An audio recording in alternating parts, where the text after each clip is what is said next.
ইংল্যান্ডে হত্যাকাণ্ড, যৌন অপরাধসহ গুরুতর অপরাধের সন্দেহভাজনদের শনাক্ত করতে আরও বেশি সংখ্যক আঞ্চলিক পুলিশ বাহিনী এখন থেকে লাইভ ফেসিয়াল রিকগনিশন প্রযুক্তি ব্যবহার করবে।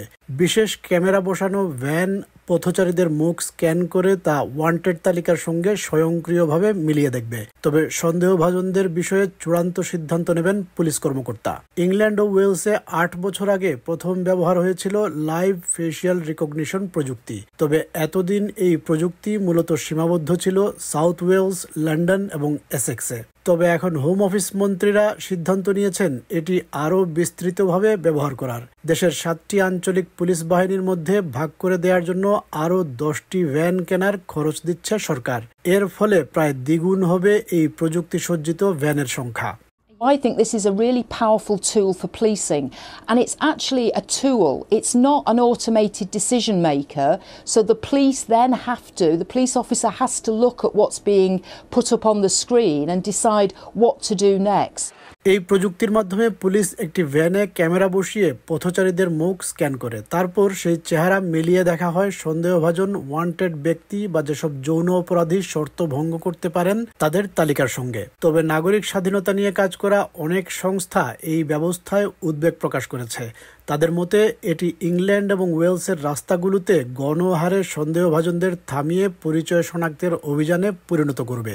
The human rights group Liberty said any tech which has the potential to infringe on our rights in the way scanning and identifying millions of people does needs to have safeguards around its use. শুরুতে অভিযোগ ছিল কিছু সংখ্যালঘু জাতিগোষ্ঠীর মানুষের ক্ষেত্রে এই প্রযুক্তির ভুল কিংবা পক্ষপাতমূলক শনাক্তকরণের হার বেশি। তবে সরকার বলছে ইংল্যান্ড ও ওয়েলসে ব্যবহৃত অ্যালগোরিদম নিয়ে গবেষণায় তেমন কোনো পক্ষপাত পাওয়া যায়নি। বার্মিংহামের ব্যবসায়ী আসলাত মোহাম্মদের সাথে গভীর ব্যক্তিগত দ্বন্দ্ব চলছিল মোহাম্মদ নাজির ও মোহাম্মদ আসলাম নামের দুই ব্যক্তির মধ্যে। মোহাম্মদ নাজির ও মোহাম্মদ আসলাম হলেন পিতা ও পুত্র। এই দ্বন্দ্বের সূচনা হয় 2018 সালের জুলাই মাসে, যখন আসলাত মোহাম্মদের মালিকানাধীন একটি পোশাকের দোকান ক্লোথিং বুটিকে একটি বিশৃঙ্খল পরিস্থিতি বা সংঘর্ষের ঘটনা ঘটে।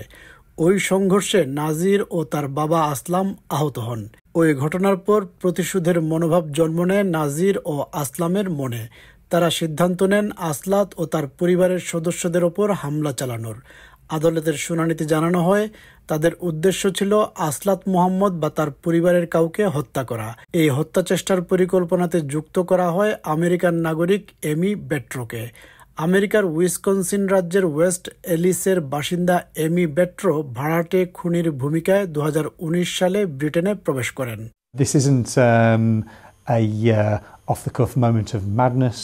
This is pre-planning with other people in other continents. Birmingham crown কোর্টের শুনানিতে জানানো হয় বেট্রো মুখ ঢাকার জন্য নিকাব ব্যবহার করেন এবং বার্মিংহামের ইয়ার্ডলির মিশাম গ্রোভ এলাকায় হাজির হন আসলাত মোহাম্মদের বাড়ির সামনে। উদ্দেশ্য ছিল আসলাতের ছেলে সিকান্দার আলীকে হত্যা করা।